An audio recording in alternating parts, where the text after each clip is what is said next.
Museum of the Prefecture of Police in Paris showcases the most amazing collection of artifacts in France's history of crime. The spy hole through which Dr. Petiot watched his victims agonize. The thin rope used to strangle Bailiff Gouffet. Landru's boiler, knives, revolvers, and truncheons. All these weapons were used to commit the most heinous crimes. Since the 19th century, the police has relied on science to solve its investigations. Anthropometry, the study of the human iris, graphology, and morphopsychology are used. Inside the museum's archives, the reports of the investigations, the transcripts of the interrogations, and the sketches of the crime scenes take us along the bloody trail of the most terrible murderers in history.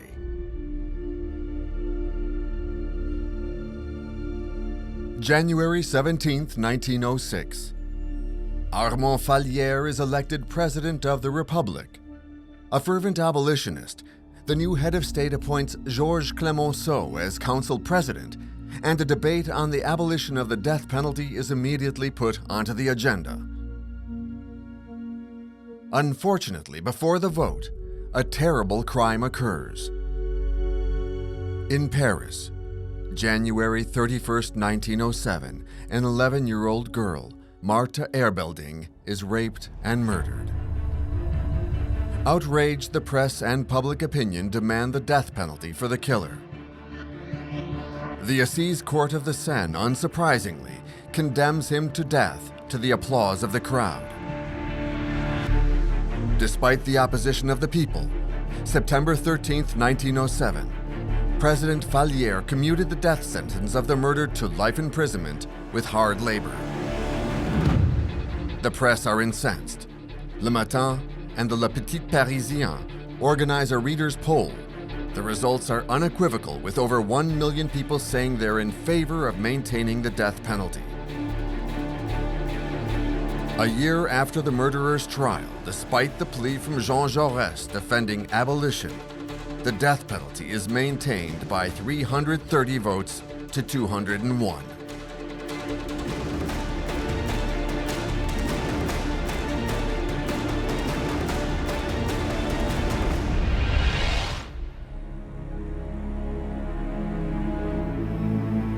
January 31, 1907, at the police station of Saint-Antoine in the 11th arrondissement of Paris. 3 people present themselves to the officer who is working until 10 p.m. Nicolas and Marie Erbelding report the disappearance of their daughter, little Marta, aged 11 and a half. They're accompanied by one of their friends, Albert Soleilland. That afternoon, he'd taken her to a concert at the Bataclan, where the girl had slipped off and disappeared during the show. After searching in vain, they met at the station. Commissioner Oquet had finished working at 5 p.m. The officer recorded the testimony and promised that everything would be done to find the child.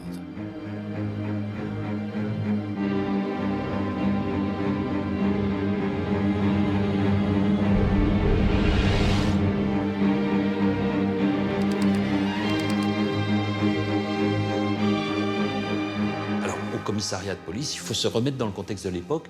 Ce sont des commissariats de quartier. Et d'abord, le commissaire n'est pas là, parce qu'il ne peut pas être là 24 heures sur 24. Donc, on est accueilli par son adjoint, qu'on appelle, le terme est intéressant, son nom officiel, c'est un secrétaire de commissariat. Plus tard, ils prendront le nom de commissaire adjoint, parce que c'est plus représentatif, c'est eux qui, en fait, font le boulot. Hein. Le commissaire de l'époque, c'est un magistrat très très bien payé, c'est un notable qui participe à toute la vie sociale, si vous voulez, du quartier, mais il ne fait pas beaucoup de présence au commissariat.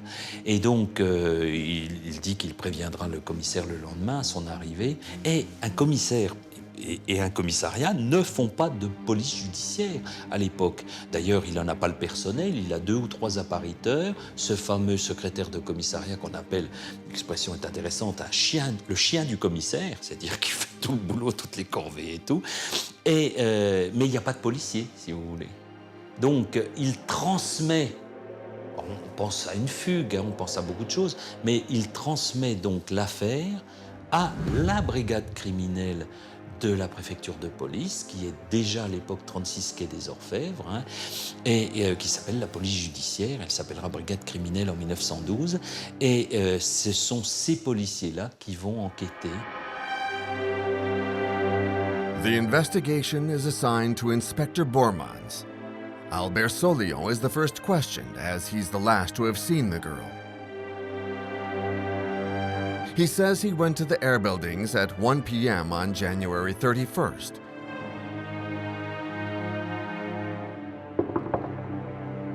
He'd received a free ticket to the concert at the Bataclan and offered it to little Marta. He said his wife would accompany the girl once she came home from work. Seeing her daughter's delight at the offer, Mrs. Erbelding agreed. So Solion leads Marta home, thinking his wife would be there. But she couldn't get the time off. Not to disappoint the child, he decided to accompany her himself. They arrive at the music hall at 2:10 p.m. and sit in the balcony. Around 3 p.m., Marta asks to use the toilet. When she hasn't returned after 10 minutes, Albert goes to look for her, but there's no trace of the little girl. At 3:30 p.m., he decides to go home to see if by any chance she's gone back to his apartment. He questions the neighbors, the shopkeepers, but no one has seen her. Solion goes to the girl's parents. In turmoil, the whole family rushes to look for her, but to no avail. It's later in the evening when they decide to go to the police. They then continue their search at the hospitals. But no little girl has been in an accident. Albert Soleilland is 26. On October 6, 1906, he married Juliette Bremard, with whom he'd lived since 1998. It was at this time that he met the Erbelding family and their children Eugène, Cyril, Lucien, little Marta, to which he is very attached, and Maria, the youngest. Albert and Juliette have a son, Camille, who's 3 years old. The two families are very close and share the terrible misfortune that has struck them.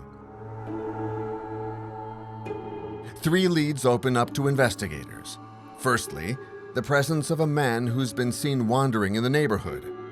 After interviewing the caretaker of the building where the Erbelding family lives, 76 Rue Saint-Maur, it appears that an individual aged 45 to 50 years, wearing a dark suit, a cape, and yellow shoes has been seen accosting young girls, trying to lead them away while indulging them in obscene acts. Little Marta was thought to have been accosted by this individual. February 1st, between 5 and 7:30 p.m., the police set up surveillance in the boiler room where the suspect was last seen. The trap door doesn't work and the man does not appear. The second lead, followed by the inspectors, is that of a gang of thugs hanging around the Bataclan, assaulting artists and customers of the cabaret. It's alleged that these thugs are involved in human trafficking.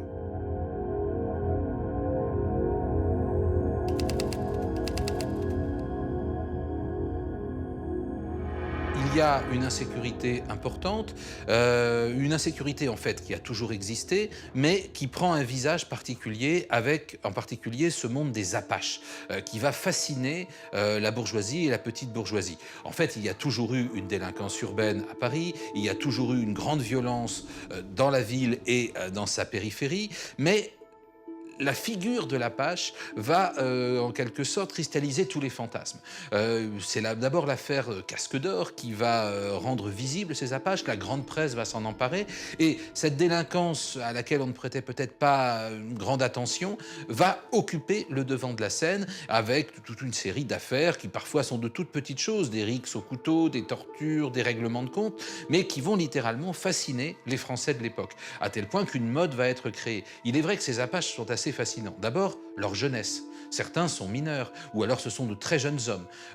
L'apache ne travaille pas. Dans une société comme la société française sous la Troisième République qui a fait du travail sa valeur centrale, hein, c'est le travail et le mérite qui vous permettent d'accéder aux plus hautes fonctions, c'est la provocation majeure de refuser toute espèce de travail. L'apache vole, l'apache est généralement un jeune proxénète. L'apache parfois tue, c'est pas un assassin de profession, mais il a le coup de surin facile. Et puis l'apache est un peu dandy, il présente beau, il est coquet. Il a une ceinture rouge en toile qui le met en valeur, qui lui serre la taille. Il a une casquette à pont, il a un petit foulard. Il est assez coquet, il est assez beau, cet apache. C'est un charme canaille, bien sûr, mais qui s'exerce aussi bien sur les filles des rues qu'il va tout simplement prostituer que sur les dames des beaux quartiers qui vont frissonner à l'idée de pouvoir aller guincher dans des bals où on va peut-être croiser de véritables apaches.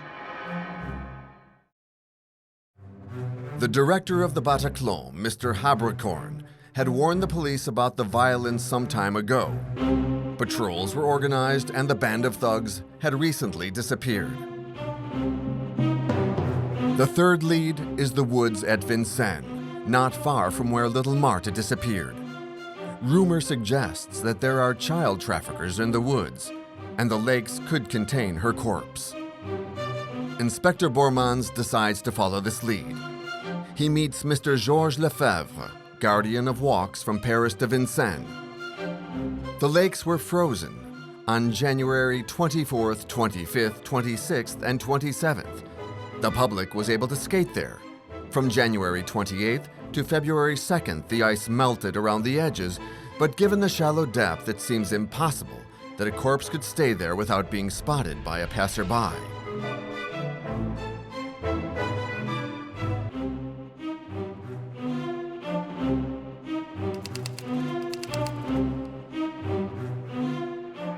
« 1907 et les années qui précèdent et qui suivent, c'est une époque, je dirais, marquée par un paradoxe. C'est la belle époque, comme chacun sait, donc une époque de prospérité économique, de très relative harmonie sociale. Or, on n'a jamais parlé autant qu'à ce moment-là d'insécurité, même si ce n'est pas vraiment le terme qui est utilisé, et on n'a jamais parlé autant de criminalité. La presse populaire doit une partie de son succès commercial au fait qu'elle publie chaque jour des récits de crimes, de délits, d'accidents et de suicides aussi, puisqu'ils font partie des faits divers. Et donc, évidemment, cette création de séries criminelles suscite certainement auprès d'un lectorat avide de ces lectures-là, parce que c'est des lectures qui sont faciles. Hein. Le public peut en effet être impressionné par ces récits et considérer qu'il vit dans une société qui est de plus en plus marquée par la criminalité. Ceci peut aussi indiquer une transformation des sensibilités. Hein. Quand on se met à dénoncer l'insécurité, ça ne veut pas forcément dire que l'insécurité augmente, que la criminalité augmente, ça peut tout simplement vouloir dire qu'on devient plus sensible à la criminalité, moins tolérant, et que des violences qui faisaient jusqu'alors partie de la vie quotidienne, de quelque chose de toléré, disons, ne sont désormais plus tolérées parce que précisément on atteint un degré de civilisation, entre guillemets, qui n'autorise plus cette tolérance-là. All the leads reach dead ends, and Albert Soleilland is brought back in for questioning. He had some dealings with the law in the past, and had even been investigated for embezzlement. Sunday, February 3rd at 6 a.m., Inspectors Burke and de Hol go to 133 Rue de Charonne, home of the Solions. His wife, Juliette, opens the door. Albert is still in bed. Inspectors then ask him to follow them. He doesn't object. He dresses, kisses his son, and leaves with the police. The deputy head of police, the Chief Inspector Lebrun, will hear his testimony. Albert Soleilland confidently repeats previous statements verbatim. His visit to Madame Erbelding, his proposal to take little Marta to the Bataclan with the free ticket he'd been given. He again explains that his wife was not able to get time off work, so he decided to take Marta with him to the show. It was 2:10 in the afternoon. We ordered 2 lattes, which were served by a boy aged 30 to 35 years old, of medium height with a mustache. I paid 1 franc 20 for them, explained Albert. Around 3, Marthe went to the bathroom. After 10 minutes, when she did not return, Albert began to look, first inside the establishment, then around the outside. About 3:30, he returned home, asking if anyone had seen the girl. Then I went over to Madame Erbelding's and I explained what had happened. Chief Inspector Lebrun found that Solion's story lacked detail, so he asked him to accompany him to the Bataclan in order to confirm his statement.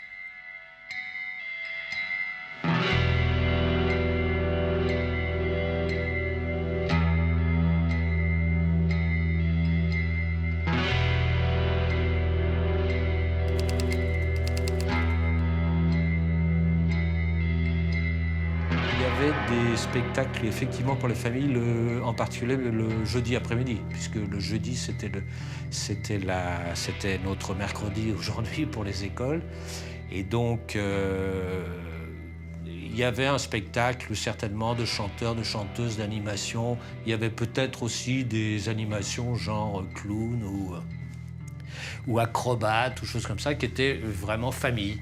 Parce que bien sûr, je ne vous parle pas de certains spectacles qui, le soir, eux, étaient beaucoup plus osés. Pour l'époque, bien sûr, ce qui nous ferait rigoler aujourd'hui, mais c'est-à-dire les femmes en tenue couleur chair, ce qu'on appelait le nu, et non pas le striptease, mais le nu, les revues nues, et qui en fait étaient très habillées par rapport à ce qu'on voit aujourd'hui. Il y avait beaucoup de personnel parce qu'il y avait non seulement des ouvreuses, bien sûr, placières, mais en plus il y avait les garçons qui servaient aux tables. Donc c'était assez contrôlé. Il y avait du monde, il y avait du monde. Et puis le personnel ne coûtait pas ce qu'il coûte aujourd'hui. Donc il y avait beaucoup de monde. L'équipe, c'était une énorme salle. Et donc même pour les matinées du mercredi, je pense qu'il y avait du monde. In the presence of the Bataclan's director, Solion retraced the path he'd taken in the establishment with the little girl. He said that he'd been given 2 red tickets to the first-floor balcony.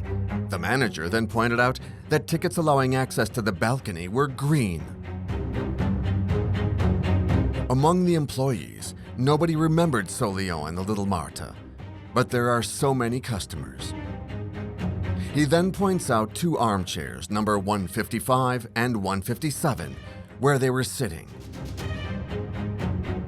Asked about the show, he said he saw a young woman opening, when in fact it was a man by the name of Bretigny who opened first.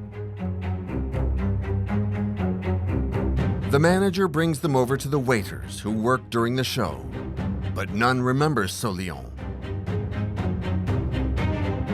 Mrs. Dutreuil, the lady in charge of the toilets, does not remember having seen a girl fitting Marta's description.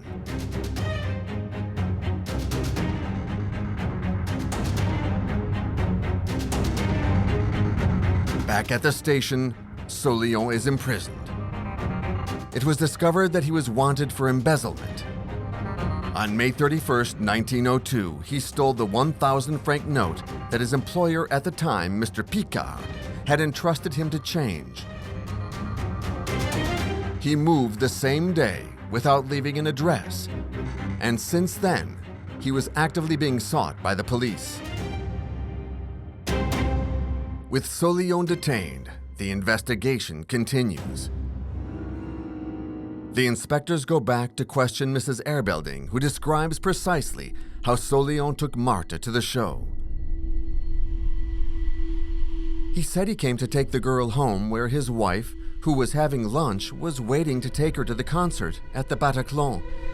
He added that it was his wife who sent him, as he had to start work at 2 in the afternoon. Seeing the joy of the child, she acquiesced, saying, "If it's to go with Julienne, that's fine." Albert replied, "Do you think it's to go with me? I told you I have to work at 2. Mrs. Erbelding then dressed Marthe in a clean dress and a new hat. Solion hurried her to get dressed. "Hurry, Marthe," he said. "Julienne is waiting for you and I'll be late because I have to start work at 2 o'clock. It seemed more and more that Albert's testimony was confused, perhaps because of the emotion the disappearance of the girl provoked in him.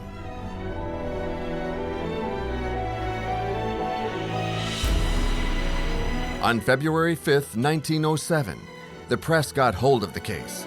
Le Petit Parisien headline said, "Unexplained disappearance of a little girl. Marta Erbelding. Has she been killed?" All the papers report her strange disappearance.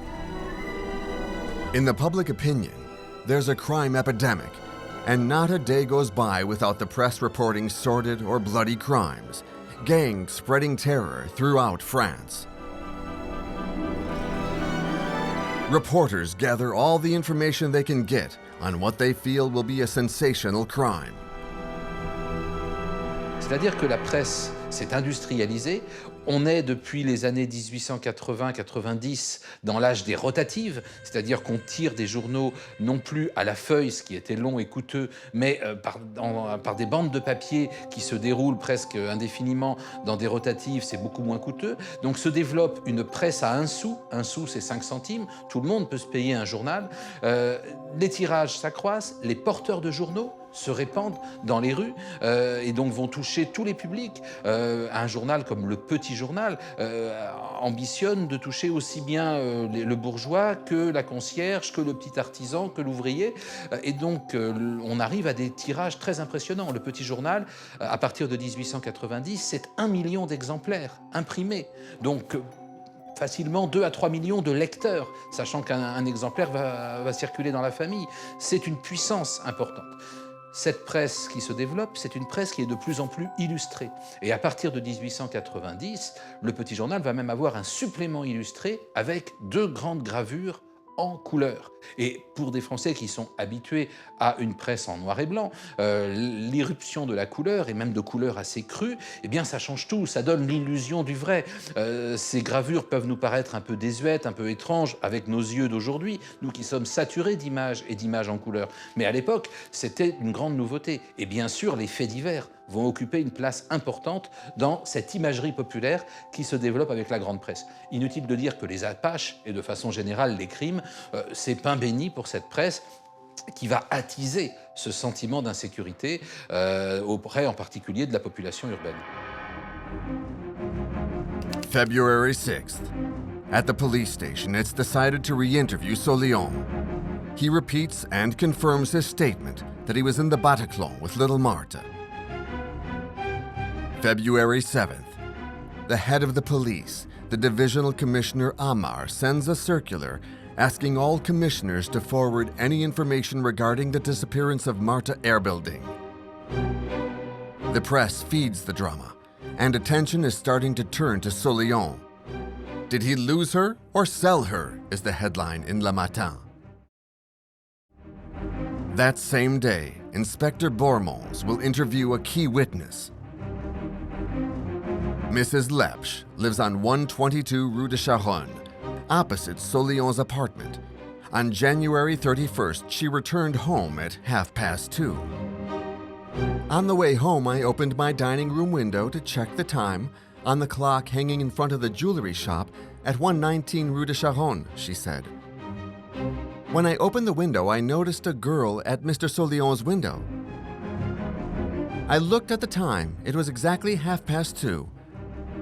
Closing the window, I saw Solion next to the little girl. He let her in and closed the door.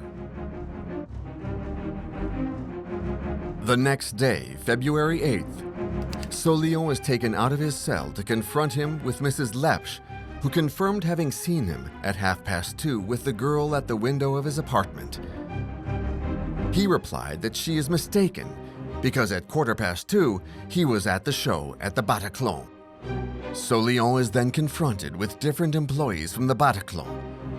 No one recognizes him, and the worker in charge of seating on the first-floor balcony says he never sat Solion and Little Marthe on January 31st. Mr. Lemoine, controller at the Bataclan, claims not to have seen them either.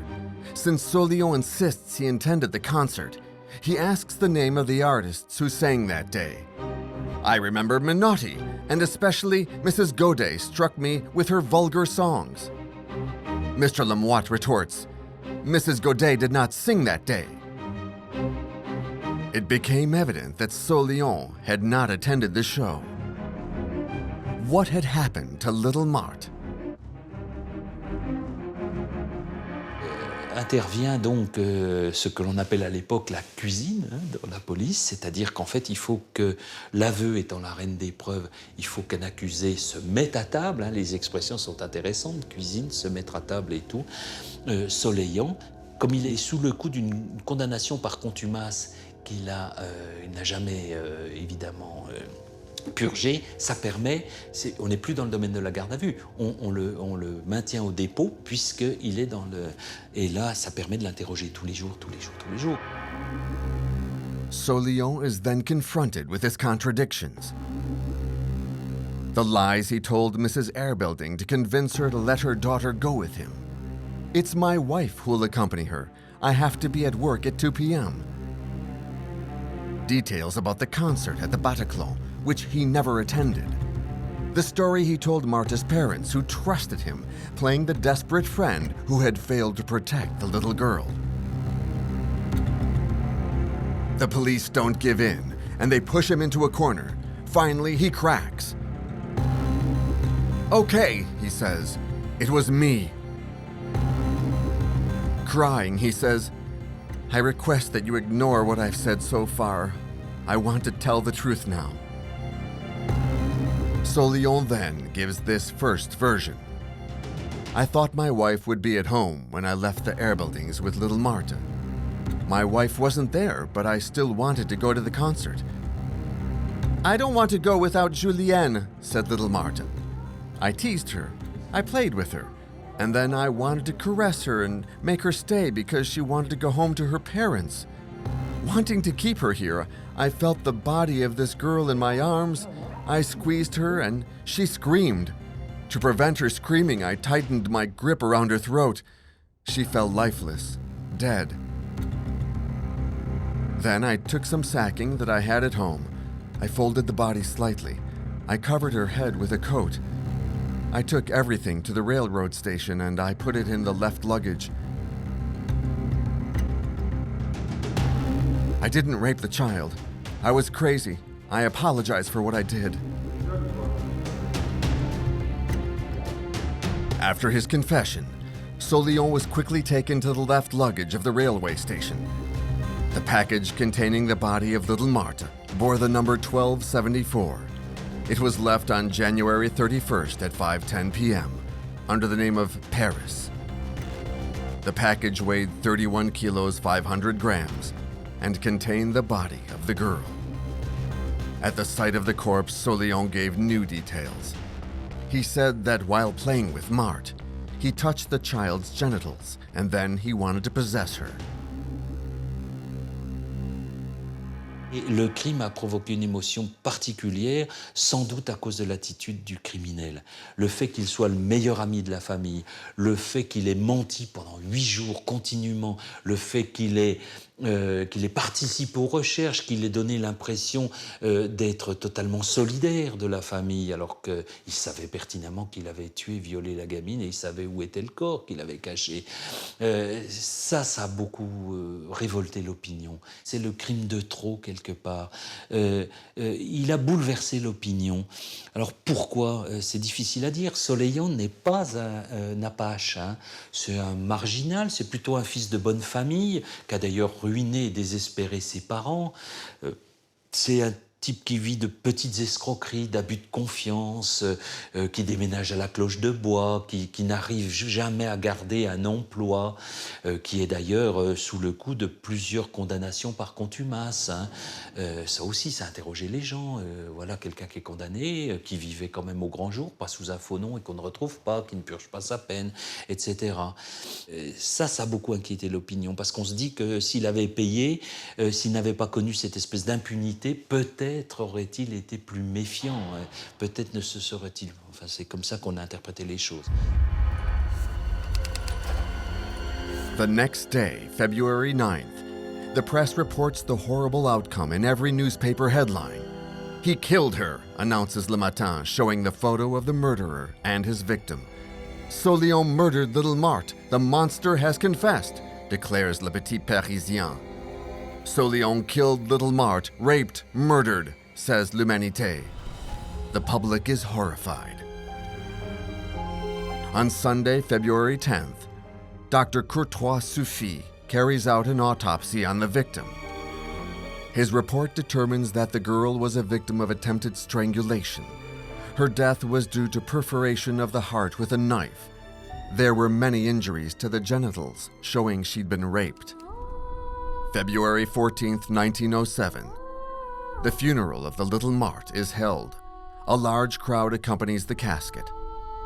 The convoy passes between two rows of children and mothers crying, L'Humanité wrote. 50,000 people join little Marthe's procession, is the headline in Le Matin. 100,000 people at little Marthe's funeral, adds Le Petit Parisien, which also writes. Never has crime so violently roused public opinion than for Solion's vile crime, drawing this innocent victim into a trap, assaulting and raping her, strangling her and then stabbing her through the heart with a knife.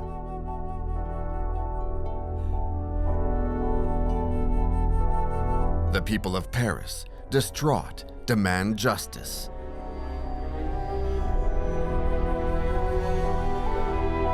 When pressed by reporters, the murderer's wife Julienne says her husband sometimes had violent outbursts. In April 1902, Solion had hit her with a stylus. The scar is still visible near her right breast. In March 1906, he attacked his sister-in-law, Julia, trying to rape her.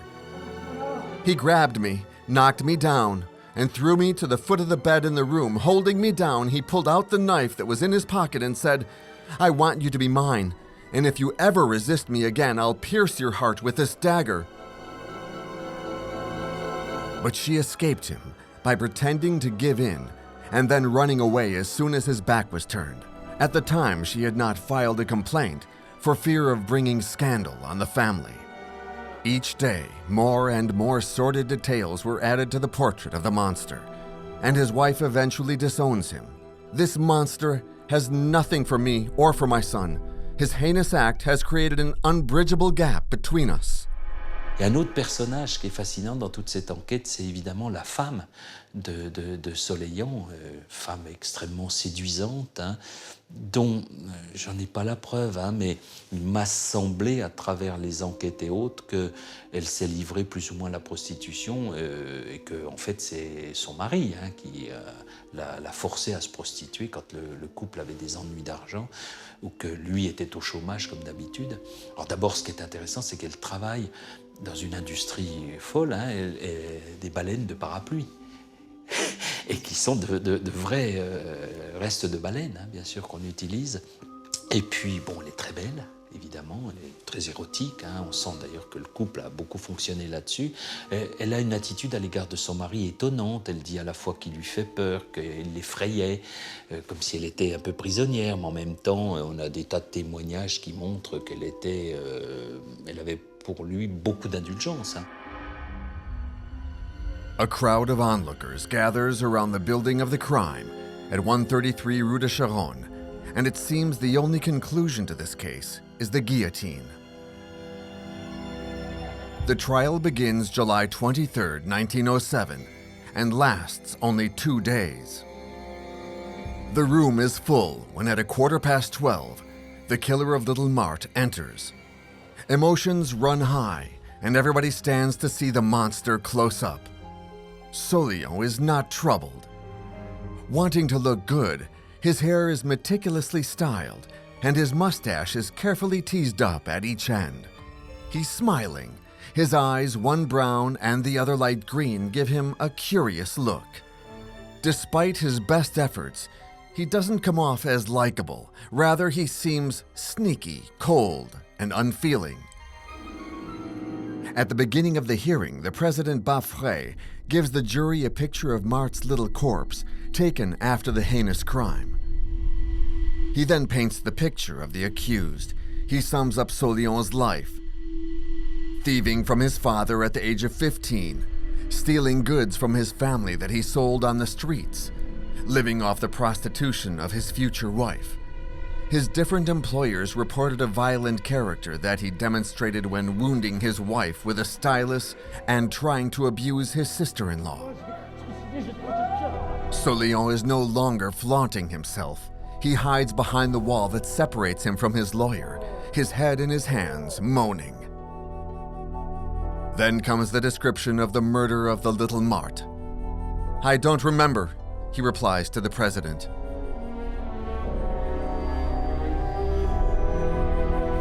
When Mrs. Erbelding takes the stand, a heavy silence falls in the room. Solion looks down. He can't face the painful look of the mother of little Marthe. A dignified figure, she makes no threatening gestures and shows no anger, only the trembling of her voice and the sadness of her face ravaged by pain, showing her indignation and hurt.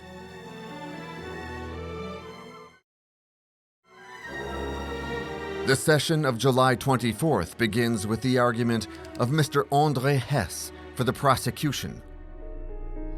"Solion is one of the most complete criminals, the most cynical that we have ever seen. He is cruel, hard-hearted, and an insensitive soul."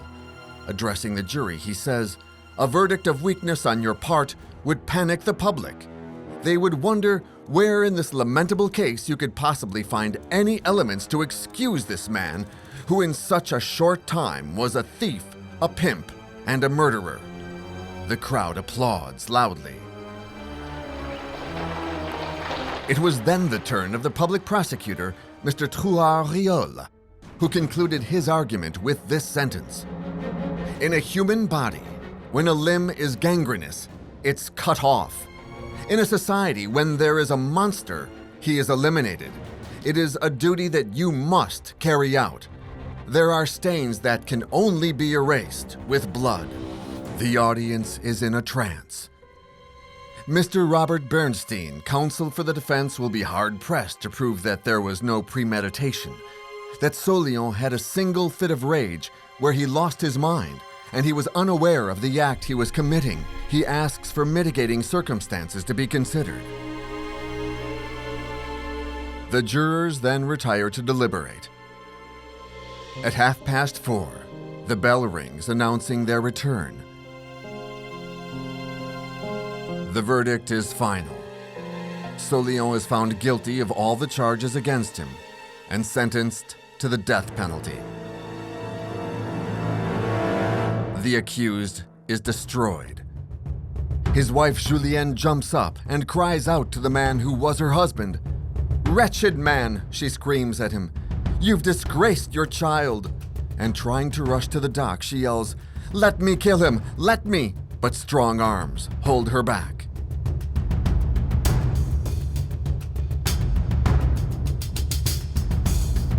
The question that everyone is asking is, when will Solion be executed? And will he really be executed? Since taking office, Armand Fallières, President of the Republic, has consistently pardoned all prisoners sentenced to death. Fervent abolitionist, he hopes that the law abolishing the death penalty that the Minister of Justice, Mr. Guillotine, proposed to the House will soon be passed.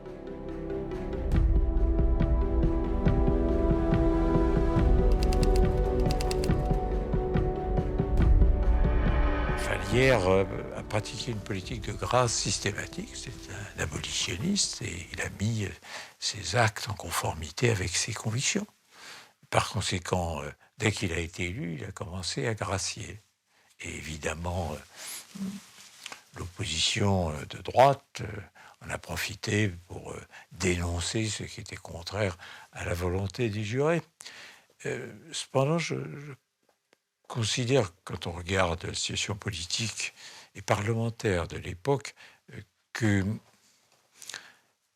l'heure de l'abolition avait sonné. Vous aviez une majorité importante de gauche, c'était après l'affaire Dreyfus, fort parti radical, par conséquent avec une influence de l'Église réduite au Parlement, plus réduite que d'habitude. Vous aviez Clémenceau, dont chacun connaissait les convictions abolitionnistes, comme président du Conseil, et une majorité. J'ajoute que le garde des Sceaux, premier mais surtout le second brillant, était un homme du premier talent, donc toutes les conditions paraissaient réunies pour l'abolition. Et je considérais qu'elle aurait dû intervenir à ce moment-là.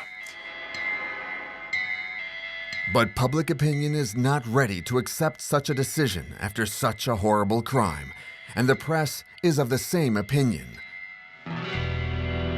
The problem is that the place of Parisian executions, in front of the Roquette prison, is no longer usable as the stones that served as the foundation for the guillotine were removed. You can always guillotine, claims Le Petit Parisien, who says that according to the police department, they're considering installing the guillotine on Rue Messy. It runs along the wall of the jail where Solion is incarcerated. A door would give access to this little street, which can easily be controlled by the police. Far from these concerns, in his cell, Solion is calm again. His fellow inmates reassure him that there will be no more executions. His sentence will be commuted to hard labor. Once sent to the colonies for hard labor, he'll be able to start a new life in the tropics. July 31st. Le Petit Parisien reports that the condemned man lives in a dream. A Protestant pastor visits him every day, encouraging these illusions. Mr. Fallière will grant clemency, and irreproachable conduct in the penal colonies will allow you to rebuild your life, he's told.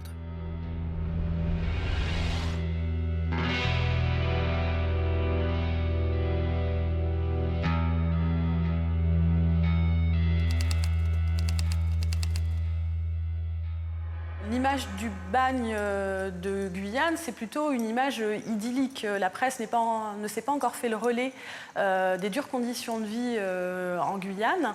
Et souvent, on assiste à une réaction très positive, voire optimiste, des condamnés qui se disent que fatalement, là-bas, c'est un petit peu un Éden et qu'ils vont pouvoir refaire leur vie, redémarrer dans de bonnes conditions.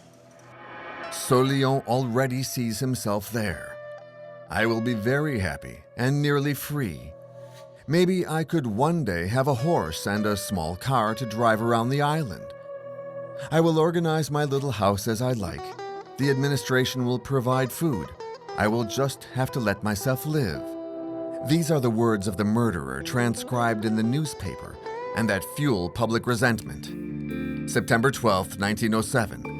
Applications for the pardon of 4 convicted men arrive on the desk of President Fallière. Solion is among them. The president knows that the public is not ready to accept mercy for the killer of little Marthe. He himself is not immune to the horror of the crime. But his conviction to abolish the death penalty is stronger, and he commutes the sentence to life imprisonment with hard labor. Il est condamné à mort, mais le président Fallière le gracie. Alors attention, on le gracie, ça ne veut pas dire qu'il est libre, bien sûr. En fait, sa peine de mort est commuée en travaux forcés à perpétuité. Mais pour un assassin d'enfants et un personnage aussi veule, aussi détestable, c'est insupportable pour l'opinion. Il y a un dessin célèbre où on l'a représenté comme un planteur avec un beau chapeau de paille, une chaise longue, dans un décor luxuriant. Bon, évidemment, le bagne, ça n'est pas ça. Mais les Français ne le savent pas ou ne veulent pas le savoir. La grande presse va utiliser cette affaire pour remettre la guillotine au cœur du débat et pour dire la peine de mort a des vertus d'exemplarité, il faut la maintenir. The press is incensed. The monster's pardoned. The killer's life saved. 3 days later, violent demonstrations explode in the streets. Public indignation is at its peak. In Place Vendôme, over 600 people shout, "Put him to death!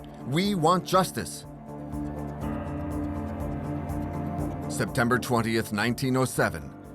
The pardons are endorsed. Solion is no longer condemned to death. He becomes the property of the prison administration as a convict and taken into custody. At 10 p.m., he's woken up with a start, led to Montparnasse station. The train to La Rochelle leaves at 11:25 p.m. The prisoner is installed in the cell car number 50. On arrival at 1:30 p.m. the next day, he's transferred to the convict detention in Saint-Martin-en-Retz. Prisoner number 5249 will wait there until his departure for Guyana. Dès 1873, Saint-Martin devient le dépôt officiel de tous les condamnés en partance pour le bagne. Et lorsque Soleilland passe en 1907 à Saint-Martin-de-Retz, eh bien, il va être mélangé parmi les 3 catégories de condamnés au bagne, à savoir les transportés, dont il faisait partie, qui sont les condamnés de cour d'assises, les criminels de sang, condamnés aux travaux forcés, avec également les déportés politiques dont fera partie Dreyfus ou Henri de Rochefort, et la dernière catégorie de condamnés au bagne qui constitue la masse, qui sont les relégués. C'est ce qui va aussi beaucoup émouvoir l'opinion publique, puisque ce sont des multirécidivistes qui ont été condamnés 4 fois en France et qui, eux, vont partir également à vie au bagne.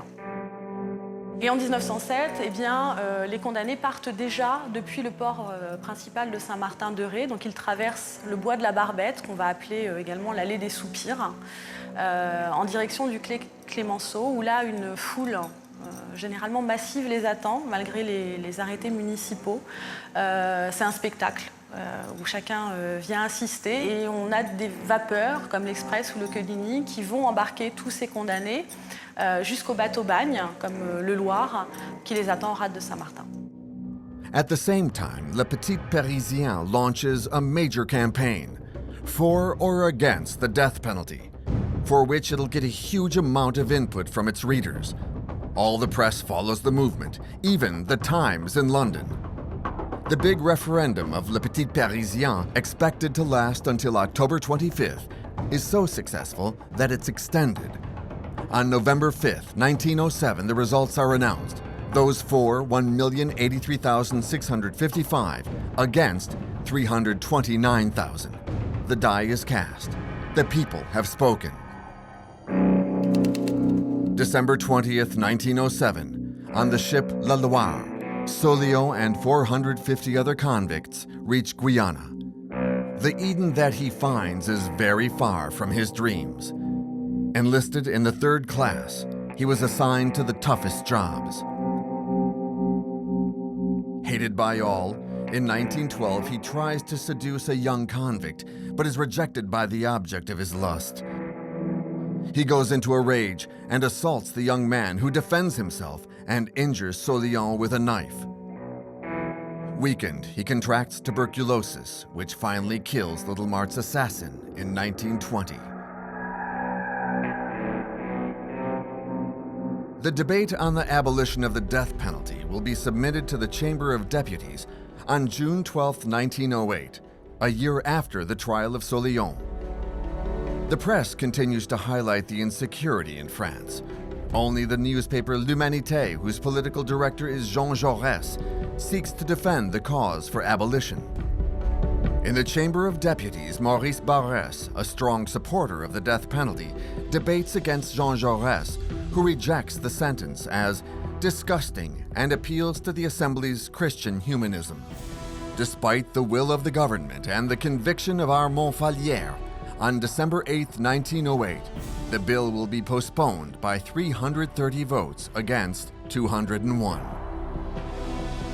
La plus grande originalité de l'affaire Soleilland est politique, c'est-à-dire l'utilisation d'un soi-disant référendum en faisant pétitionner des millions de lecteurs pour avoir comme ça un courant d'opinion publique qu'on peut utiliser contre un projet de loi. C'est peut-être ça l'enseignement politique à en tirer. Pour le reste, c'est une tragédie. L'enfant est assassiné. C'est ensuite un processus judiciaire à l'époque qui n'avait rien d'extraordinaire, mais qui là a débouché sur un grand affrontement politique et moral. From 1909, executions were resumed.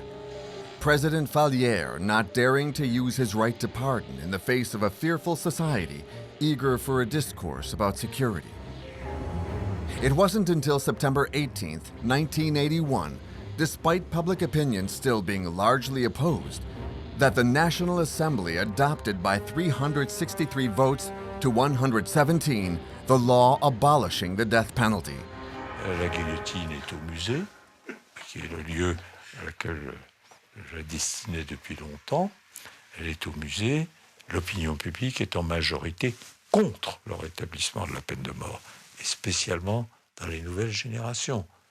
Chez les personnes âgées, il est resté une sorte, je ne dirais pas de nostalgie, mais ils ont été sensibilisés différemment des jeunes générations, et il en a été ici comme dans tous les autres États européens. Non, en réalité, vous remarquez d'ailleurs qu'il y a toujours quelques démagogues qui posent « Ah, il y a un crime affreux, il faut rétablir la peine de mort ».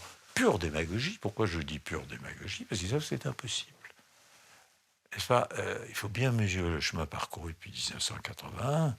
D'abord, en 1985, la France a ratifié le protocole numéro 6 à la Convention européenne des droits de l'homme, qui interdit à tous les États signataires le recours à la peine de mort. C'est le dernier texte que j'ai fait voter à l'Assemblée nationale et au Sénat. C'est le dernier, en fait, de ma carrière ministérielle. Il y a à cet égard un ensemble, mais très cohérent et en même temps, je dirais, indestructible. L'abolition, elle est irréversible. Donc, quand j'entends glapir ou clamer « Ah, la guillotine, vite, la peine de mort va nous protéger », c'est fini. Ça fait partie de l'histoire. The guillotine's blade continued to fall for 72 years. The last execution took place on September 10, 1977, in Marseille. The murder of little Marta Erbelding would have pushed back the abolition of the death penalty by 3/4 of a century.